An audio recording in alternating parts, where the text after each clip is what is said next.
Virtual Racing School was developed to provide support to the next generation of sim racers.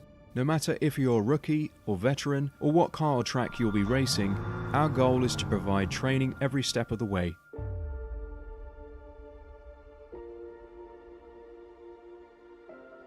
We found that iRacing can be quite difficult without proper training. There needed to be a way to prepare for on-track racing. With VRS, you can literally learn from the best sim racers in the world, including four-time NASCAR iRacing World Champion Ray Alfalla.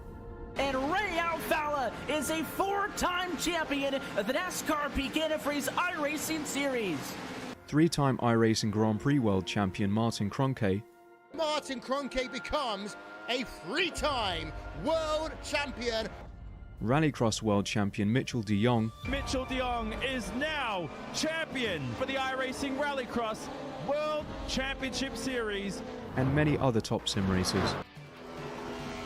Data packs include everything you need to start learning. Our World Championship coaches create the data packs by setting a hot lap or a series of fast laps for you to compare, analyze, and replicate. Data packs also include a tutorial where the coach points out techniques they use to hit the fast lap. This gives you access to the latest driving techniques and setups before you even hit the track. Sign up for a free account and download the VRS telemetry logger. With this application running seamlessly in the background, your laps automatically start syncing to the VRS website. From there, you can analyze and compare 2 laps of your choice, whether it's your data, the coaches, or your teammates. VRS will automatically target improvement opportunities so you can get up to speed even faster. VRS also makes it easy for you to request and schedule one-on-one or group coaching sessions. These sessions can range from 30 to 90 minutes, and you can select the car, track, and setup combination of your choice. Visit virtualracingschool.com today to sign up and get started.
Howdy, howdy, howdy, everybody, and welcome to the iRacing Formula 3.5 Championship here at Twin Ring Motegi for Round 5 of the Formula 3.5 Championship. I'm Austin Knight. I'm joined by Jessica Ball with Marco Barbonera in the production booth, and you're here live watching Apex Racing TV. Good to be here, Austin, for the Formula 3.5 Championship. We were here at Twin Ring Motegi last season for round, well, really the second half of the season, but we are at the first half of the season around here. We're using the full road course today, 4.75 kilometers, and it is quite interesting in terms of the characteristics. It runs in an opposite direction from the oval, which some of you may know as well, and early origins of this track brought back as far as 1986, where it used to be a track where motorcycles used to go there, and it was built by Honda as a facility to showcase its products as well. So variety of different usage, but I'm sure we're going to be in for some cracking action tonight. We're still a very close championship. We saw Pinsker take the win last week at round number 4, with Joan Gerbo finishing in P2 and Tim Delisle finishing in 3rd position, and Eddie Sambroski, which we were riding on board just a moment ago, had a bit of a mare last week and finished in P14. So let's see if we can have a better race this week, Austin. Yeah, it's all, well, everyone's brand new. It's going to be new for this week, and everyone's going to have a great, well, everyone's going to try to have a better week than last time. I know a few drivers who had probably the worst luck last week. Well, hey, they're going to have another race again, and, well, it's going to be this race right now, but, yeah, last round was not the best for a few of them. We're looking at Paul Ilbrick right now. Qualifying's going on with less than 2 minutes remaining. And Twin Ring Motegi, it's always known to be a little bit tricky for a few of these drivers. The track is very slick. The temperature is not the best to get the tires up to grip. So getting onto the power late onto the race is going to be very crucial. 25 degrees Celsius, the track temperature right now, and it's currently 15-14. So we're going to be racing into the night here. Track is going to be staying about the same, but the track temperature is really going to be a big factor for these cars. Yeah, exactly. We're just about to head the end of qualifying. We saw Pinsker getting purple in sector 1, but he didn't have a good second and third sector, but he set his personal best in the fourth sector, and he's lost 1/10 of a second, so he's currently sitting in P4 at the moment with Eddie Samborski on pole. I think James is the only one that can snatch Eddie off pole position, really, because everyone else has finished their required lap. Finished sheep actually is in P16, and he's in the pits right now. We've got Phil Reed that's set a personal best, 135.114. And it looks like Dennis Cornu actually crossed the line as well, and he doesn't improve. But Pinsker, look at the gap between P1 and P2, just 15 thousandths of a second. There's nothing in it between the top two right now. Yeah, top three all within 1/10 of a second. Edward Samborski takes pole, followed by James J. Pinsker, Fabio DeCarmo, Paul Ilbrink, Jason Sieg, Greg Olson, Jake Dennis, Simone Pizzica, Leon Robert, Pavel Vasilev, and Christopher Boozy in 11th. They're followed by Tyler DeBush in 12th. Marco Alacron and Phil Reed, followed by Theodore Burns, Phil Schiff, top 16, all within a second of Edward Samborski. They're followed by Yuki Shirakawa at their home country track. Mark J. Ponick, Fernando Guerrero, Tom Wedgwood, Cal Young, Jason Henrique, and Dennis Cornu, who didn't set a qualifying time. They're going to be starting at the back of this 23-car grid. We're all stacked up and ready to go. It's time to go racing here in Japan. Yes, just under a minute to go, and maybe starting at the back may not be a bad idea for Dennis Cornu, so maybe he wasn't as comfortable with the track in practice and qualifying, and it doesn't matter about qualifying. It's where you finish in the race, it's where you get the points in this championship. So then maybe that's what Dennis Cornu is thinking of. Maybe there could be carnage near the front and he could just squeeze his way through. We've seen that a lot this season already in some races, and obviously it's a lot harder track to overtake, and we're seeing the strength of field. 5K again this week, which I have to say is insane for top split, but I'm very, very excited already. These bunch of colourful cars are about to take Japan for quite a while, and we're about to get started with the race. Hopefully everybody's gridded up, because I think there's a few people that haven't, but I'll let you take the start, Austin, like always.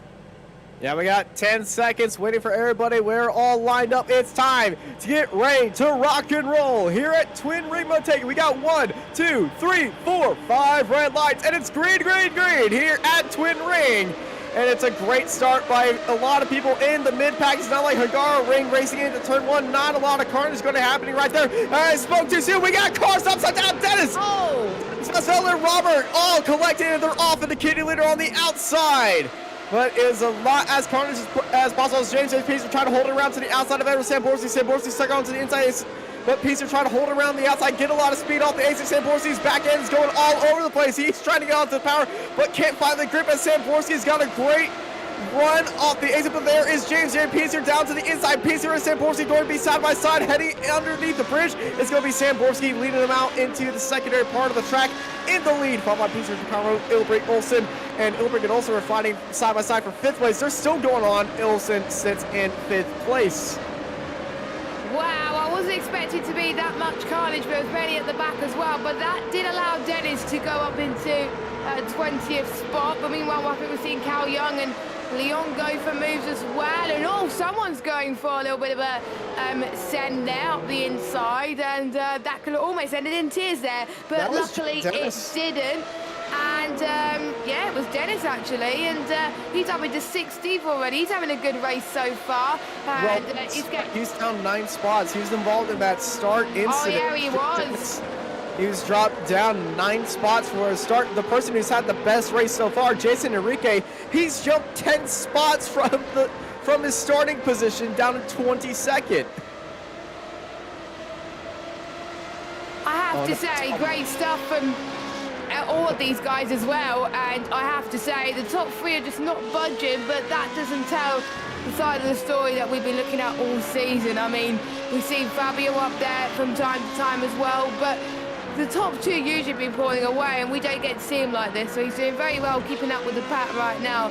And obviously, if you qualify high around here, you're more than likely going to score well here as well, but it's not, obviously, you can't become complacent. We saw that in a few races already this season where the leader just spun on its own.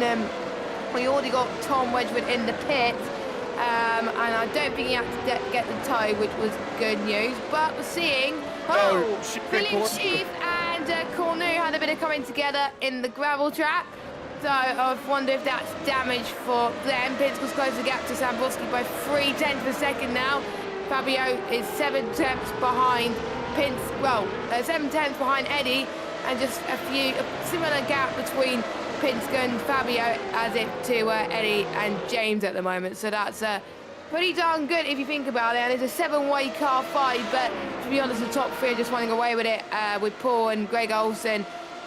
I'll just drop him back a little bit, but you never know what could happen. They could play a vital role going in later on into this race, because there could be a train that can go for a long time in this track, as well as someone almost went a bit wide there. That's probably giving James a little bit more speed, and also Fabio as well. So all heading towards the start finish, heading towards turn 1. James could have another look there, but he decides not to, but that was very close for Samborski. He's at a personal best, even though he went wide a little bit, so that shows how hard they are pushing these cars to the absolute limits here in Twin Ring Motegi. Well, it's the start of the race. Everyone's just finding their feet right now, sizing themselves up against the car ahead. In the upcoming laps, we're going to start seeing everybody start to use their tools, use that DRS, and use the track position to their advantage. But right now, everyone's just trying to get these tires up to temperature and make sure that they can push these cars at 110%. They're only going to be faster from here once everything gets up to temperature, which is going to be this lap up to lap 5. And that's when we're going to start seeing James J. Pinsker get into his rhythm and try to get back on Edward Samborski in the top 4. Haven't moved at all. And then you get into the top 5, well, 5th down, and then it's become a jumbled mess of everything. Olsen and Pizzica, they both made improvements. Jason Singh has dropped down to 7th place. Tyler Bush and Christopher Boozy made up spots, as well as Phil Reed. Jason Henrique up 11 spots as well. We saw him make a move at the end of lap 2, as our leaders are fading down to the middle of the track, trying to break that draft of the cars behind him, as Paul Ilbrink can show you that they have actually pulled away from 5th place down. Now look at the difference of a line between Samborski and Pinsker. Pinsker likes to really go wide underneath the bridge and get a run on Samborski through the chicane. Here comes Pinsker looking down the inside. He's got a good run, but Samborski just has too much top speed right there. But Pinsker, new fastest lap of the race, 1:35.861, and he is dancing on that gearbox. I think he's the first driver to be in the 1:35s in the race, and you can tell how hard he's pushing at the moment. He's going to try and maybe have a look on the inside again, but he does not. So last lap I saw, I was riding, I was looking at his times very, very closely. Like, he did a similar move there, but he decided that he was just a little bit too further away. So that was why he wanted to close in just a little bit more so he can gauge the speed. But the dirty air around here, I've seen this last season as well in the Formula 3.5s, it's awful. So really, James has got to find some grip ASAP really and get past him, but it is not easy. It is not easy around here, like we said. There's hardly any spots to overtake, potentially around the bridge, getting towards turn 11, and then towards turn 12, 13, and the start finish straight turn 14, and then maybe towards turn 1 and 2, and maybe towards here as well. But I think those are the only spots where I think we could see overtakes, and the corner we just saw was turn 14, so scrap that. But anyway, Eddie just holds on once again. I think it's the old start finish straight, actually. I'm getting confused, but that's Twin Win Motegi for you. Well, there's an outer circuit and an inside circuit. Well, even though the outer circuit, they do go into they do go inside of the oval. This is, this is the modern pit lane start. So yeah, I believe you're right. I'll have to look into my notes of the track. All my knowledge of this track is mostly from IndyCar and that one race that they had here where Danica Patrick won her only top series win. Wow.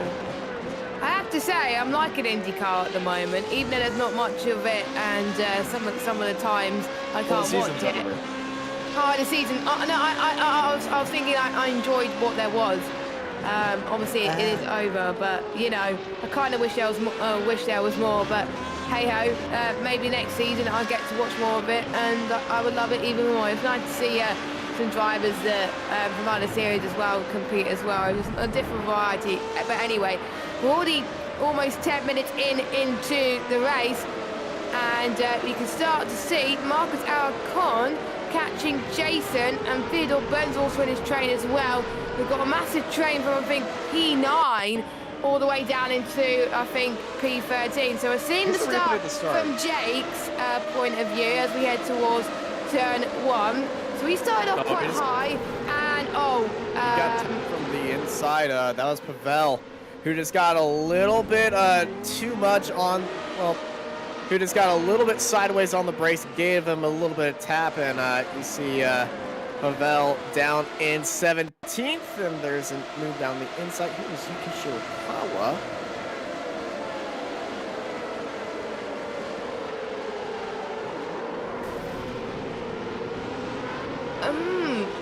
I didn't really see what happened there with Yuki there, but he's lost quite a few places. He's down to 20th spot.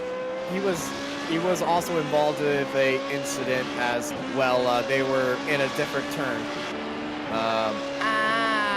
Okay, that makes sense. But I kind of wanted to know what happened to him anyway. Eddie's got a bit of gravel there heading towards the bridge there. This may have given Jason momentum now as well, but I think we're starting to see who the true leaders are at the moment. I think we've got the likes of Fabio and Paul having a nice battle as well. Will be good to keep an eye on that. And then we got Greg Olsen, Simon Pidska in a little battle with each other. We got Jason Sig and Tyler DeBosch as well. So I think we've got like 3, 4, 5 battles, I think, within the top, I would say, top 13 alone. That is just crazy right now. And they're just not budging. They're just waiting for someone else to blink, aren't they? Yeah, it's a very opportunistic track. It's it's described as a stop-start hairpin design track, where there's a straight, there's a hairpin, there's a part where you slow down mostly.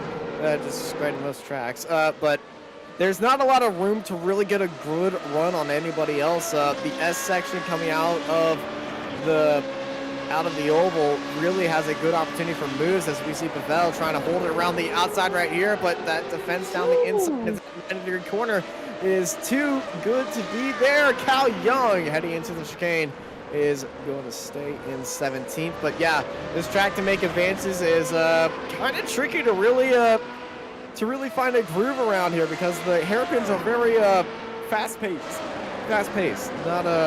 They aren't as slow as normal hairpins.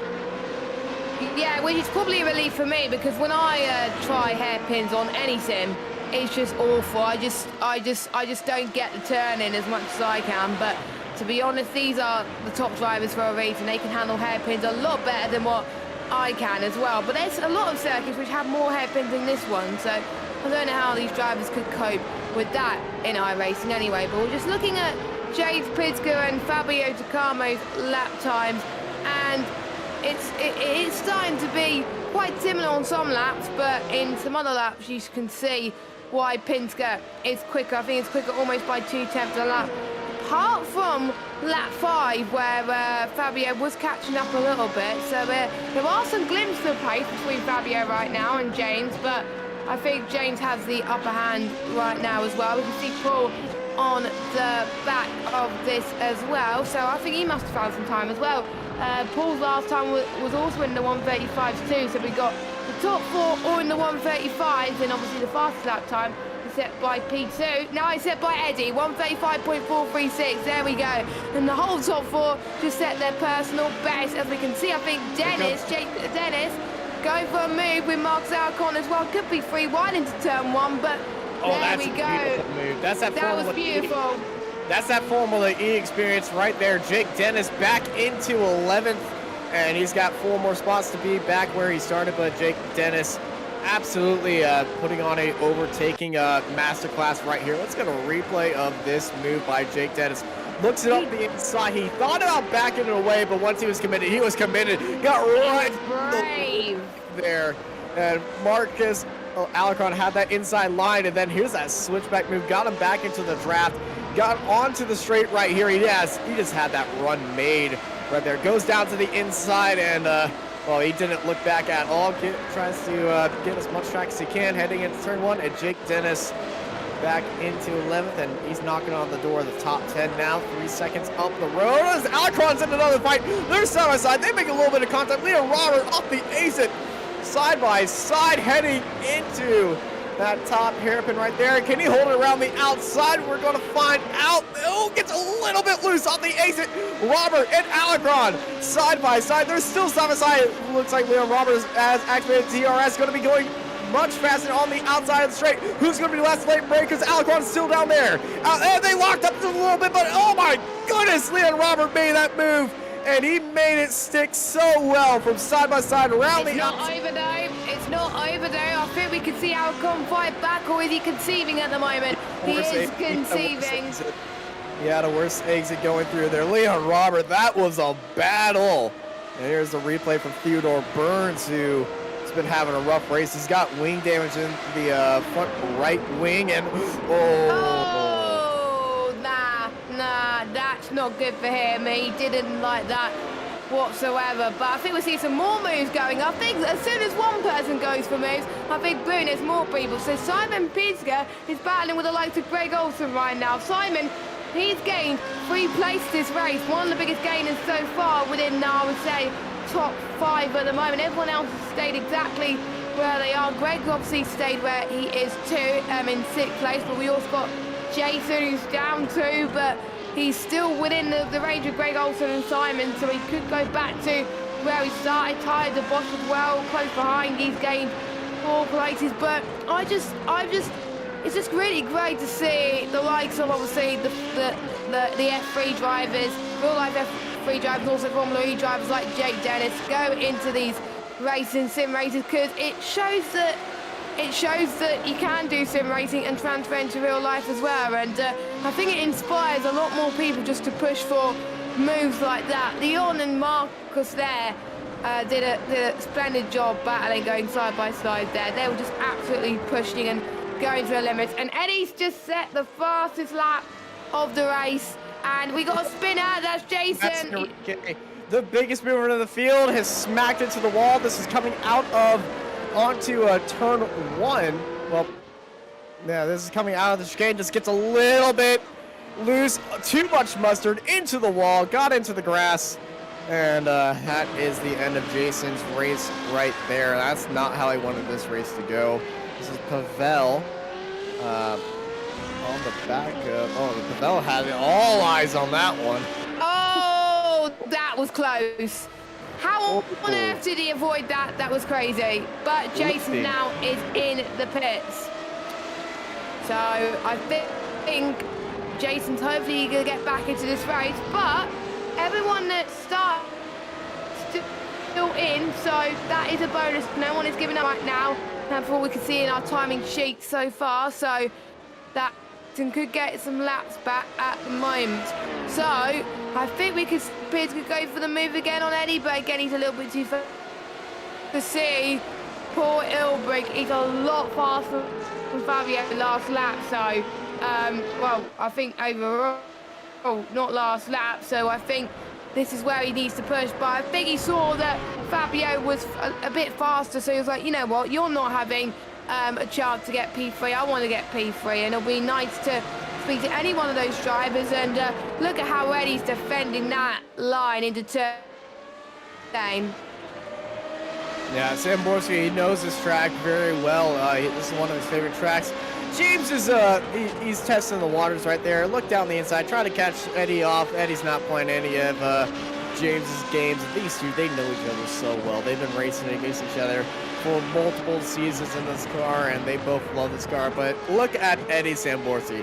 This face is the face of confidence right here. He knows this track inside and out. He knows what James Peace are going to do, and that is the face of a man who's on a mission to dominate this race.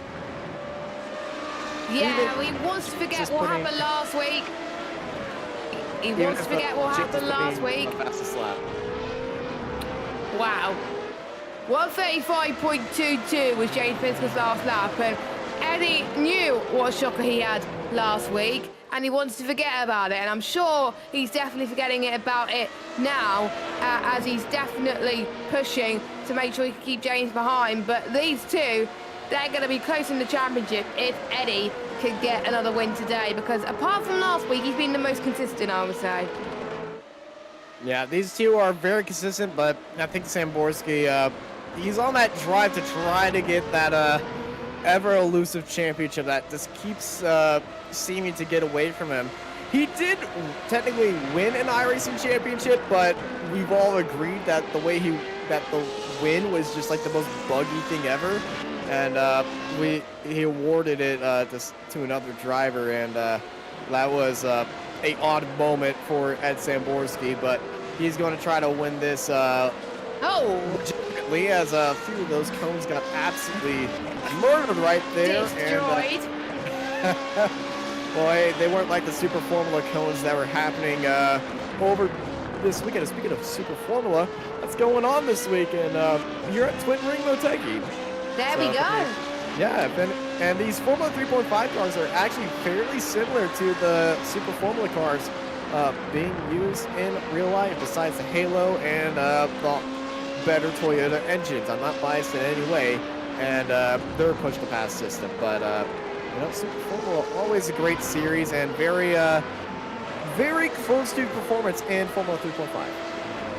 Yes, and there's other series as well you could catch on Apex Racing TV. Make sure you follow us on YouTube, where you can keep up to date with all the streams that's going on. You can hit that notification bell as well if you want to find out. Obviously, when we go live, you will get notified every time we do that. Obviously, we had the Formula 102 2.0 earlier on today as well, which sounded like a lot of fun. And we also got other series as well, which take the drivers race at a variety of different tracks. Oh, and James Dennis has gone for a bit of a trip to the gravel track, and he's lost a bit of ground now to the likes of Leon as well, but what a shame there. But yeah, make sure you do check out all the series that we offer on Apex Racing TV, and also follow us on Twitter and Instagram as well. But let's look at the replay from Mr. Dennis to see.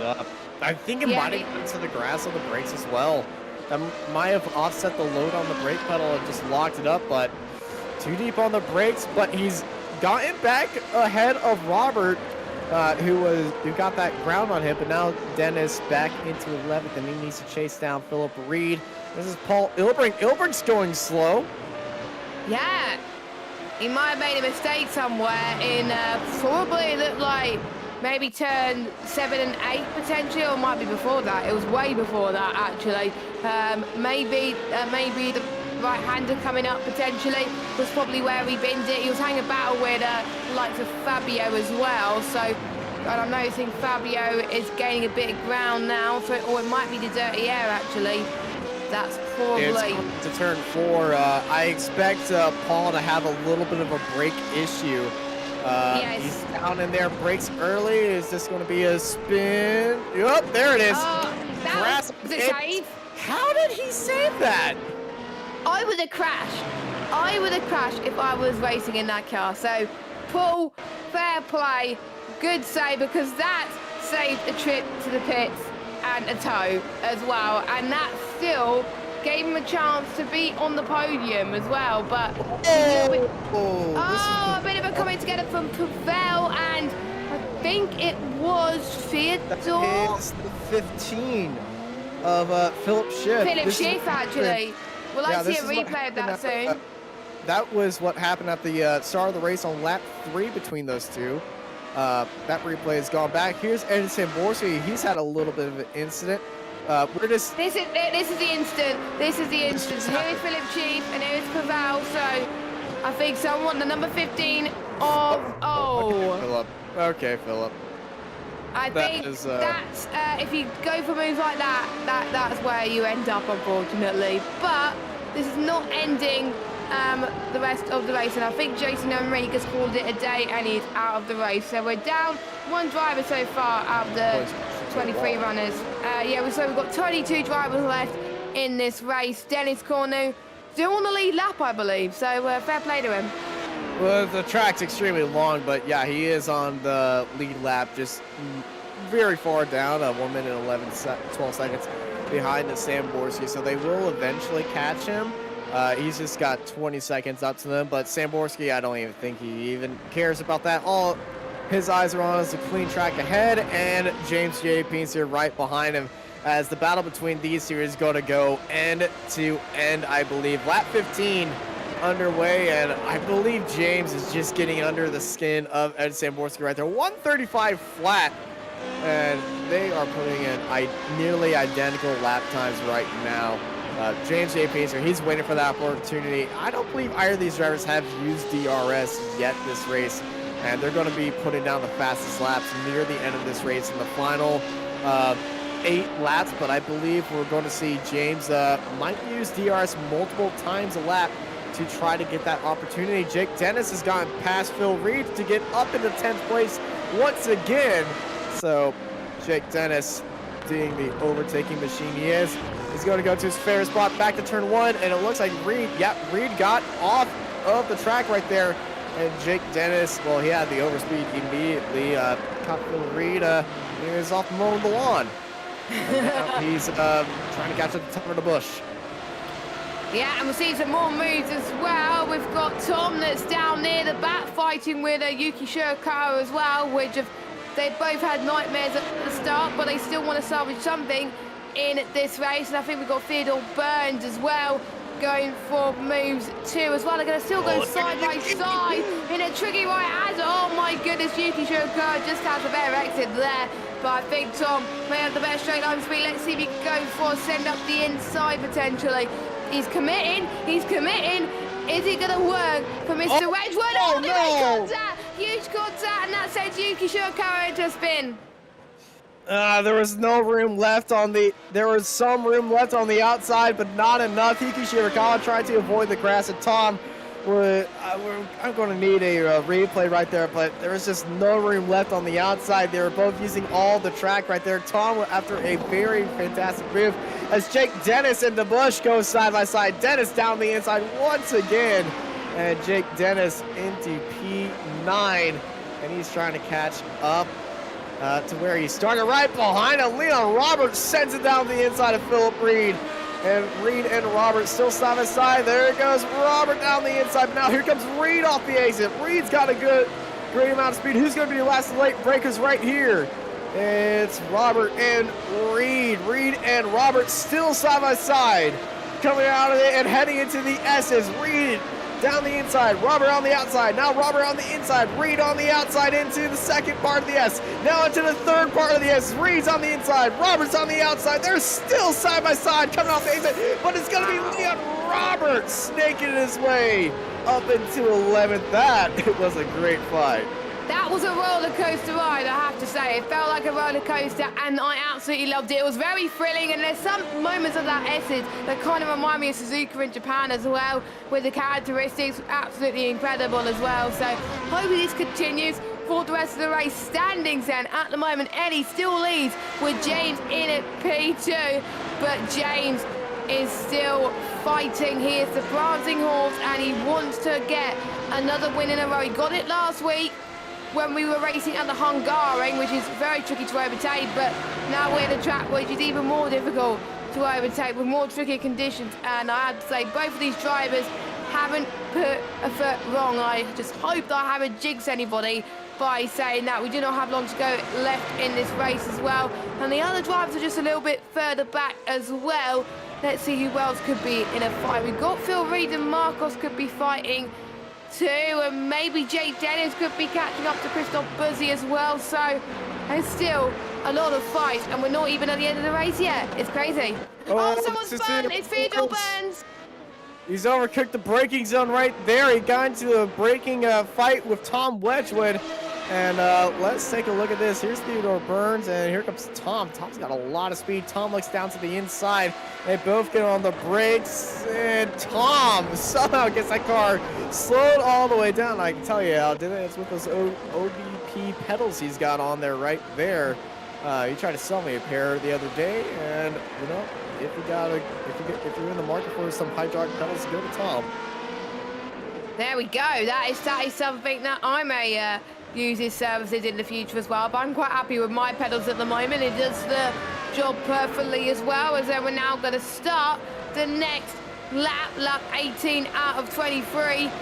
Oh, James is just fighting the car, but he is a lot slower than Eddie last lap, but he's definitely pushing this lap. I wonder if it's just a mixture. Maybe he's pushing one lap, or maybe he's just charging or saving fuel another lap potentially. I think that's what he's doing, and this is push lap at the moment. But Jake Dennis has set the fastest lap of anyone at 135.048, which is 2 tenths quicker than Mr. Eddie Zambowski. Will we see anyone going to the 134s? They're on low fuel loads. It could happen, but it's going to be ever so tight with not that long to go to the end of the race. James could go for a move here, and Eddie has to go defensive, and Eddie was like, no thank you, you're not having my win so far. This is a good rivalry between these two. Huge respect from them. Yeah, huge respect to them. I got extremely excited as I thought James had the opportunity.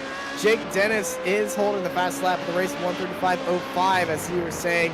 And I believe they are. They get into the draft, they get that DRS open. Eddie Samborski back and dancing around like a dog at a barbecue, coming out of that corner, still staying ahead of James A. Peasker, who is in that draft as they are catching up the lapped car of Dennis Cornu. He's going to be having a little bit of problem, but Eddie Samborski a little bit of lock at mid-corner. And look, different lines heading into that final chicane. Samborski punishing his tires for a more aggressive turn-in. James Peasker looking a little bit more smoother through that chicane. Samborski just getting a little bit better time that time by 2 tenths faster. But Samborski, you got to watch after his tires. That car is starting to look a little bit loose. Mid-corner and Dennis Cornu. That dirty air is going to be affecting Samborski as well.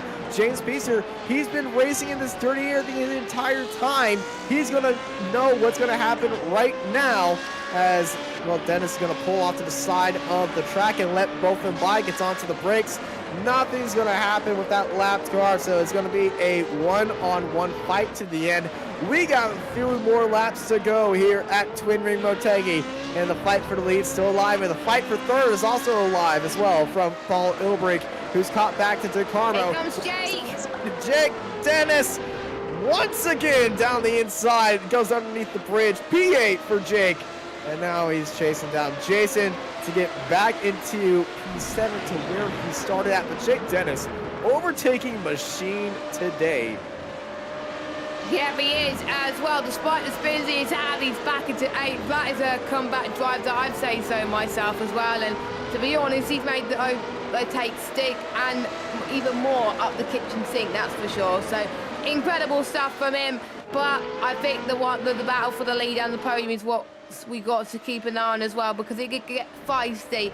There could be tears, but I hope there's not tears, because we don't want to see any one of these drivers falter at the moment. And I think we could see Fabio and Paul Ilbrink in the same shot as well. And Eddie, 135.042. Pitker also set fastest lap as well, 135.058.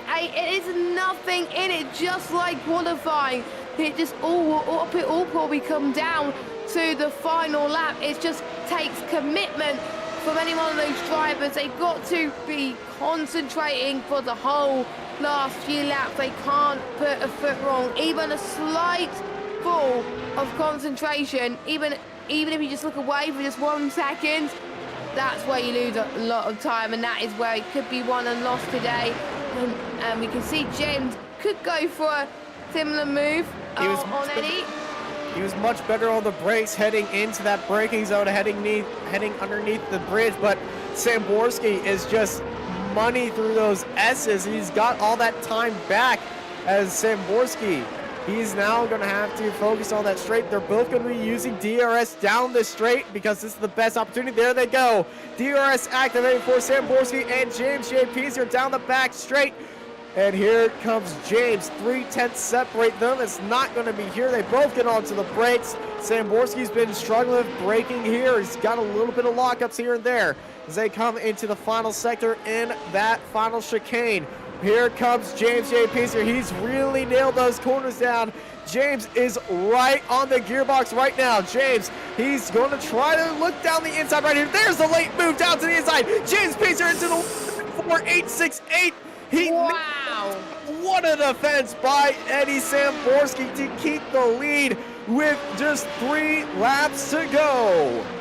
And these 3 laps will definitely feel like an eternity for Eddie Samborski and James Pinsker. And James just set the benchmark for everybody to follow now, especially Eddie. And Eddie could not afford to be held up by the lap cards.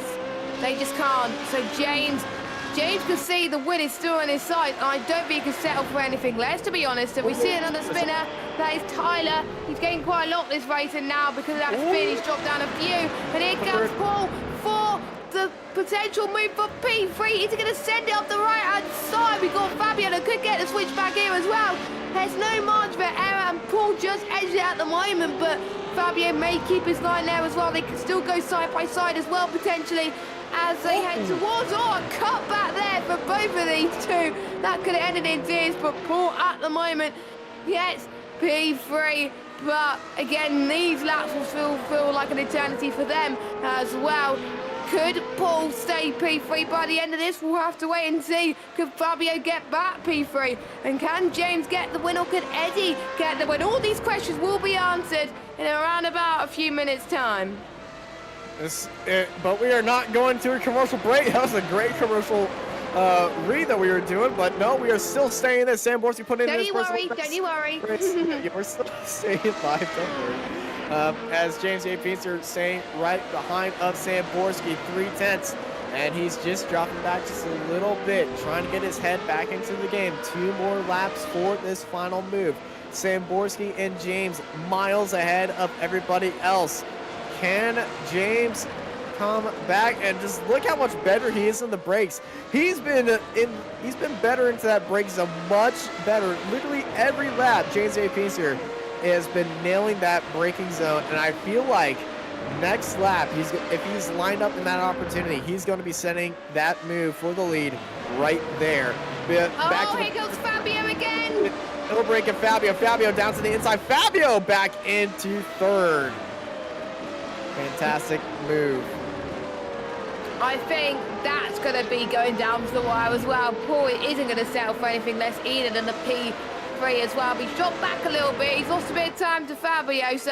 But this is crucial for Pinsker. The final lap and a half is going to be where it can make or break a racer. And we can see the lovely helicopter shot of both these drivers fighting. There's nothing in it as well. They'll all be fighting all races. It's definitely what we wanted to see in Formula 3.5. James has got aim for the move now, and we're seeing the the white flags at the moment. James Pinsker says another fastest lap as well. Slightly faster than his previous best. It may not be enough though. Here comes James Peasier. He's got a late switch. He's gonna send it.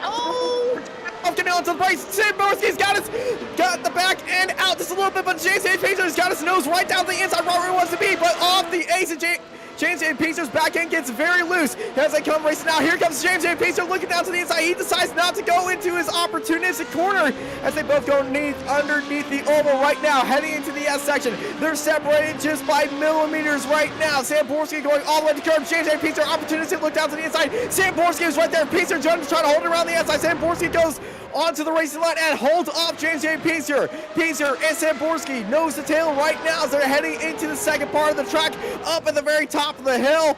And they are going to go for a drag race into 2 hairpins. Here we go. I hope you got your bets placed because this is going to be a money shot for all eternity. DRS being used by Samborski. DRS being used by Piecer. It's going to be a drag race heading down the hill and into that 90-degree right-hander. They both get on the brakes very hard. Piecer very late on the brakes. He's got just a few corners opportunities left to get past Samborski, but Samborski, 2 corners left, 1 corner left. He's now on the straight, but look at the speed that Piecer's got, but he's got it a little bit loose. Eddie Samborski diving down to the pit wall. He's swerving. He's weaving. He knows he's got it. Samborski takes the win ahead of James A. Piecer. But look at Paul. The podium.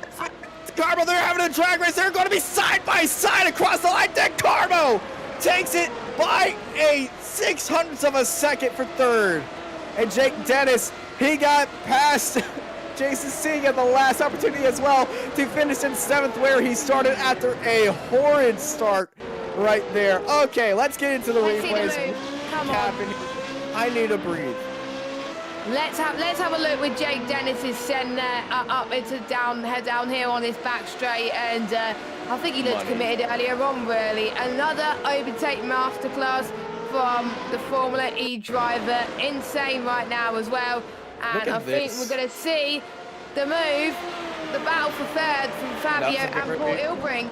Defensive line taken by DeCaro. Watch Ilbrink off his exit, just line up the speed through the chicane. He took that much wider line, aggressive entry, and then off the exit. Oh, he got into the grass to Carmo, and it's gonna be a drag race to the line. But the Carmo Look at that. is just gonna take it by a wheelbase. Oh my gosh. That was a fight for third and a fight for the lead. Oh man, and we still got cars going around the track. Theodore Burns coming home in 20th. He got damaged from the start, but that is going down as a 3.5 classic finish. Probably one of the closest Formula 3.5 finishes we have seen on iRacing currently this season, but I believe Interlagos still has the record for the closest. I'm out of breath. Yeah, to be honest, me too. I'm still recovering from some great battles, and I think it's going to be exciting wherever we are next week. It's probably going to be even some more closer battles there as well. So the podium, these guys deserved it, and it'll be interesting to see as you speak to them in the interview box, Austin, on how they thought about the race, because I think the top 3, well, even the top 4 had to work for it today. Yeah, everybody had to work for those spots. Eddie Samborski, James A. Pinsker, 1 and 2, they were just on another level, but that came all the way to the end. It was a fantastic race. Samborski with the win, Pinsker in 2nd place. Fabio DeCarmo held all Paul Ilbrink for 3rd place, followed by Samo Pizzica, Greg Olson, Jake Dennis. Up and down day today, down at the start, but moved up through the field, back into 7th place. He's going to be disappointed about his finishing position, but very happy about his performance on track today. Jason Sieg in 8th, followed by Christopher Buzzi, Leon Robert, Marcos Alacaran, Phil Reed, Mark Ponick, Fernando Guerrero, Tyra Bush, Cal Young, Pavel Vasiviv, and Tom Wedgwood, followed by Philip Schiff, Theodore Burns, Yuki Shirakawa, Dennis Cornu, and Jason Enrique at the end of our 23-car grid, where we're going to bring all eyes to our race winner. Once I find out the actual Marco has disabled my permissions to actually oh, I see what you did, Marco. There we go. We got Eddie into the right room now. Please welcome our race winner, Eddie Samborski. Eddie, how's that race? Much better than Hungaroring. Yeah, I learned a very valuable lesson at Hungaroring. You know, you don't want to abuse the tires and turn in too quickly, or else you just, you know, somebody from a different country doesn't leave your room and you end up slamming into a wall and losing the protest because it was deemed a fair racing incident. So I just wanted to avoid that this week, you know. And I will say that the opening lap with James, that was pretty. I mean, it was good fair racing, I think. I might have chopped his nose on the last lap, but you know, you're going for a win, and I felt like I was enough ahead that not that I had the right, but I would have got away with it, you know. And I think James was faster, so I'm just happy that it's difficult to pass, because I think any other track he probably would have got by me, but I'll take it, you know. Well, you off the line and James are side by side coming through turns 1, 2, and pretty much 3 the entire way. And then throughout the entire race, it just seemed like a cat and mouse game. James was sizing you up, and in that final lap, it seemed like a replay, but reversed of lap 1 where you were side by side. Walk us through turns 2 and 3, and then the S's of what you were thinking on defending from James J. Pinsker. This is going to sound very dumb to people who haven't driven the car, but there's definitely preferred lines. So I knew that if I actually took what you would call a proper defensive line, I would be disadvantaged. And I had a feeling that he was going to try, because who wouldn't? I mean, if you're 2 tenths behind, you got to go for a move. So I basically gave up my, you know, perceived lead of whatever, 1.5 tenths to make sure I was in a better position for the rest of the lap, and it worked. It was one of those split-second decisions. I was like, well, I mean, he's faster anyway, so if it works, great. If not, I just get P2, and it worked. To be honest with you, I just was like, well, I think I'll be better defending this place, and that's what I went with, and it ended up working. Well, hey, you student of the game pays off. You study where you needed to be, and that's why learning the track and all the nuances of the track really pays off for you. Next week we head to Silverstone. Do you think you can hold off James there, or what are you thinking for that race? I think we should just delete it from iRacing, to be honest with you. It's not one of my particular favorites. This is going to sound really weird, but a top 5 there will probably be a win for me, because I'm I don't know what extracting is, but expecting a strong field. We usually attract a lot of people who like to just drive Silverstone, and people who don't really drive the full schedule. They just like to show up for their favorites. So that's usually a pretty good SOF, and you know, I'm not particularly strong there, so I'll just do my best and try and get some points.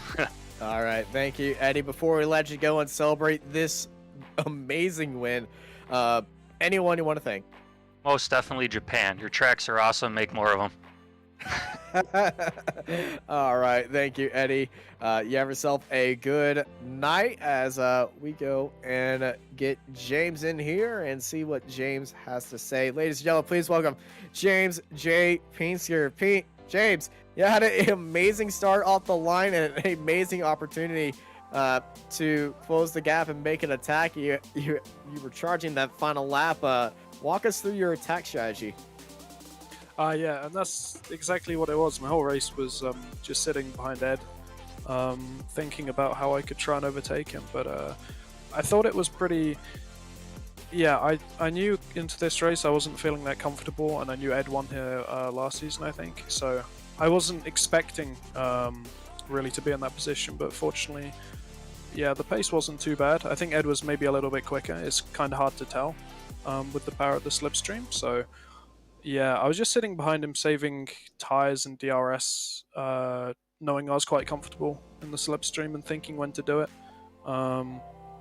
Yeah, it was a really difficult decision of what I was going to do to use my DRS, because there's quite a lot of medium or kind of small straights here. There's quite a lot of them, like 5 or 6, but there's no huge ones really. So it's hard to decide which one you're going to go for. I tried a couple of things. I was quite cautious because I knew the risk of netcode and the fact that I'm on 16:9. I can't really see much of cars around me, so I was a bit cautious. But yeah, it's a little bit disappointing in the end that I didn't quite get it, but congrats to Ed. He was a bit better than me on the day, and at a track where I wasn't feeling that great, and I was pretty slow last season, yeah, I'm definitely happy with the second place. So yeah, I'm quite happy. It's a performance definitely to be happy about. Next week we head to Silverstone, and we all know that Silverstone is one of those tracks that you just excel at. How are you feeling for next week? Yeah. So I mean, if this was the track where maybe I thought I was going to be a bit behind Ed, then Silverstone should be in my favor. I love that track. It's great to drive. Anyone who's watching, I can't recommend it enough. In this car, it's really fun. So I think last time we went there, I wasn't that quick, but the time before that, I won. So I'm not sure what to expect, but I think going for the win, that's the target. So going for the win, that's the target. All right. Well, we're expected to see you back up top. Chance for Let's Go. Anyone who wants to thank? Congratulate Ed on his win. Served it, and we had quite a clean battle. And Fabio, he missed a few races. It's nice to have him back and see him back on the podium. Thanks to Apex for the broadcast. And yeah, thanks to everyone. It's again quite a lot of fun racing in this series. Even if I didn't get to win today, but we'll try and get back on the top next week. So see you there. All right, we'll see you next week. Congrats on the podium, and let's bring over our third place finisher, Fabio. That was one wild race you had with Paul the entire time. Walk us through that race and how was it? Hey guys, yeah, pretty tough race. Paul was right behind me all the time. At the beginning, I was just trying to stay with the guys in front, just to make sure I stayed in their toe, not letting Paul get too much closer. This track is actually works to my advantage because it's really hard to pass. But once those guys went away, I was out of tow, and Paul was able to get really close. He managed to overtake me in the middle sector, which is quite difficult to defend. Very high speed corners. We were side by side there. It was a bit scary, to be honest, but very clean as always from Paul. And then he made a mistake, and I was able to get alongside him in the same sector that he overtook me a few laps before. So I was able to stay in front again, and I saved a few DRSs, so I managed to defend quite well. And in the last corner, he was able to get a how can I say this, a cross back behind me. He was able to get alongside me in the beginning of the main straight. I got my rear left wheel on the grass. I had to lift a little bit, so he got alongside, but I had one DRS left, so I guess that helped me to keep my position. So yeah, pretty exciting race. It was very exciting all the way from start to finish between you and Paul. You came out on top in third. Before we let you go and celebrate this podium, anyone you want to thank? Sure, all my team, Tony Canal, Mau, Carlos Barreto, and everyone else from Full Time Esports. Also my beautiful wife for taking care of my kids and let me race here. Big shout out to all my kids as well. Daddy loves you so much, Sophia and Julia, and everyone that's watching as well. Thank you guys, thanks for the broadcast as well. And thank you for your amazing performance out on track. Fabio DeCamera, everybody. And speaking of everybody, thank you all for hopping in on Apex Racing TV and joining us on this iRacing Formula 3.5 Championship broadcast. Round 5 at Motegi. Another classic broadcast in the books here on Apex Racing TV. I've been joined by Jessica Ball with Marco Barboneri in the production booth. I'm Austin Knight. And y'all, have a good night.